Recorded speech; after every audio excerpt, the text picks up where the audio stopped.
This is Forrest Fowler, and this is my second 6 weeks Tier 4 project for contact forces. Okay, so for contact forces, I'm going to just go through it and see how far I get in 10 minutes. So the first problem says, suppose that the coefficients of a static and kinetic friction have a value of mu s equals 2 and mu k equals 1 for a crate in contact with the cement floor. Does this mean that the magnitude of the static friction acting force on the crate at rest will always be twice the magnitude of the kinetic frictional forces on the moving crate? Explain your answer. Okay, so what it's saying is that we have mu s equals 2 and mu k equals 1. So will the static friction always be greater than the kinetic friction? Well, it will, but will it always be double? So here's the issue with this, though. So we can draw a free body diagram if we want. Let's do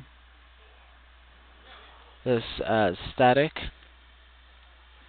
this as kinetic, and we got gravity. Running out of room, is kind of close. Normal. Okay. So the really easy way to just say no to this problem is to just write out the equations, really. So let's start with kinetic.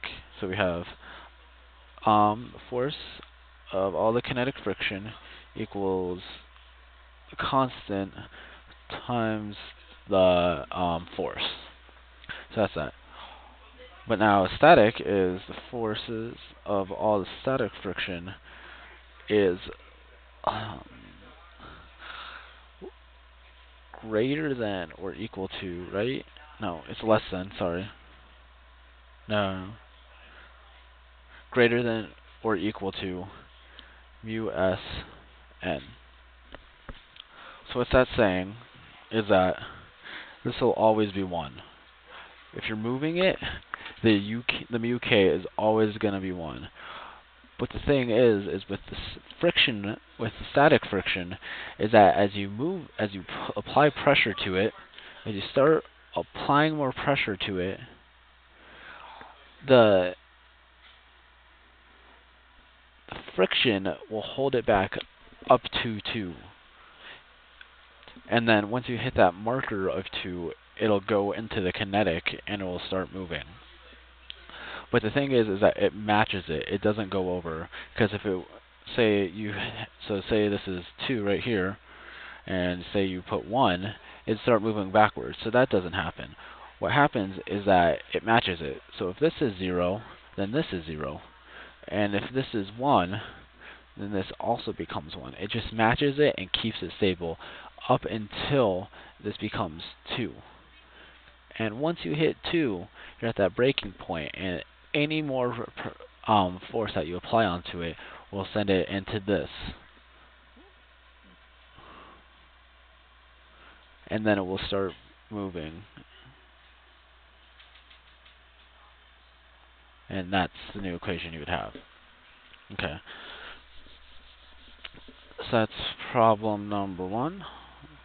Let's see what number 2 is.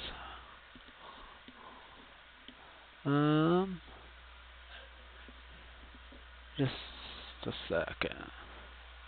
Okay, we're going to skip ahead to question 4. So this says a box of bananas weighing 25 newtons rests on a horizontal surface. Okay. So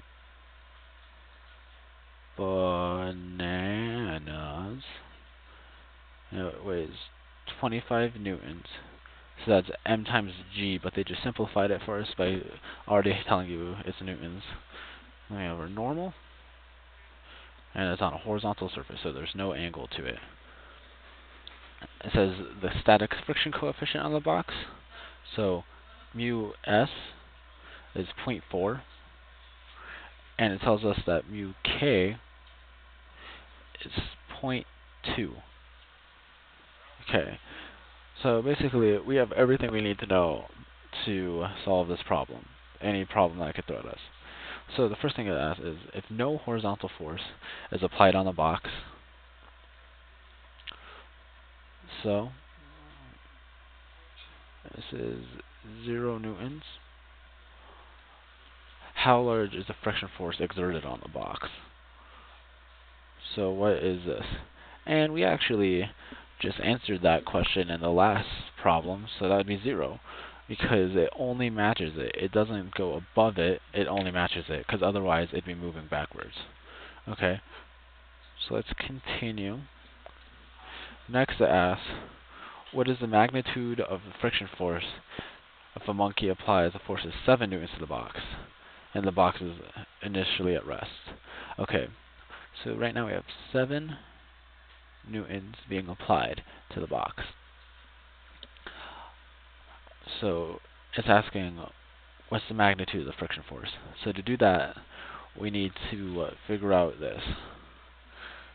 So we have the sum of the friction forces, and we'll start out with S because we don't know yet if it's moving or not, but I'm just going to start out with that, equals mu S, which is 0.4, times N. And N actually, N is the normal. So it's going to be 25 newtons because it is the opposite of this. So that's the equation. And then when we multiply that, we get about Fs equals, I don't know, I don't have my calculator, so let's just do that real quick. 4, that's 100, you get 10. So Fs equals 10. So that means that up to 10 newtons of force can be exerted this way before it actually starts moving. So the thing is that the actual question is asking what is the magnitude, and it's 7. Because like we already said before, it always is equal to the force going that way. So it remains at 7. So the question is, so the next final question is, what is the minimal horizontal force the monkey must apply on the box to start its motion? And since we already figured that out right here, we know that it's 10. So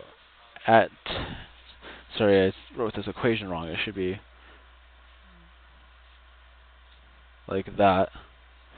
So at 10, it starts moving. Once it gets greater than 10, it switches over to the kinetic friction over here. Okay, new problem. Let's see what we got next. Okay, let's do a tension problem. I'll see how I work out with that. So it says, a rope is being used for tug of war between 2 teams of 5 people. Both teams are equally strong, so neither team can win. An identical rope is tied to a tree, and the same 10 people pull just as hard on the loose ends as they did in the contest. In both cases, the people pull steadily with no jerking. So which rope is more likely to break? Okay, so we're going to have to do a couple. So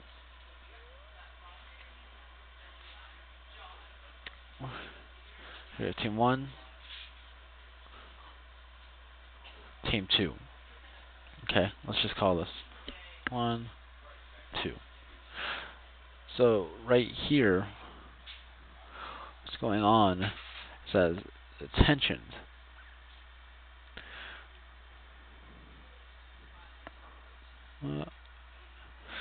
So as team 1 is pulling back, it's pulling team 2 forward, and as team 2 is pulling back, it's team 2 forward. So the arrows aren't really to scale, but they should be equal because the tensions are all equal in this. And then you have and then on top of that, you have your gravity and normal, which is just ever present unless says otherwise. Okay, so let's draw the second one. So here we have a tree.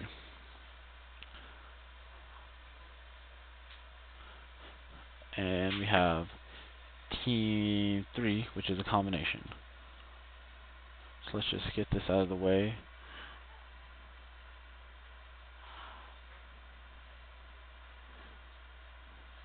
Okay.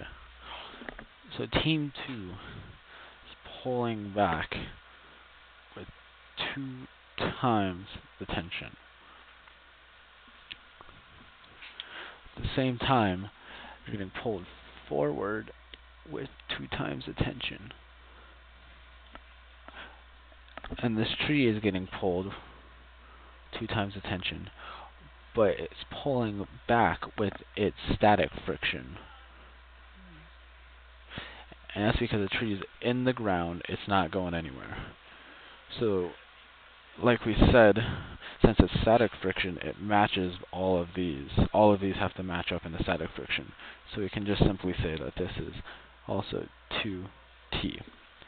So the question is asking which one will have it more likely to break. And the answer is this one. Because as you see here, we're only having tension and tension being applied to the rope, right? These 2 tensions. And that's all that's being applied to the rope.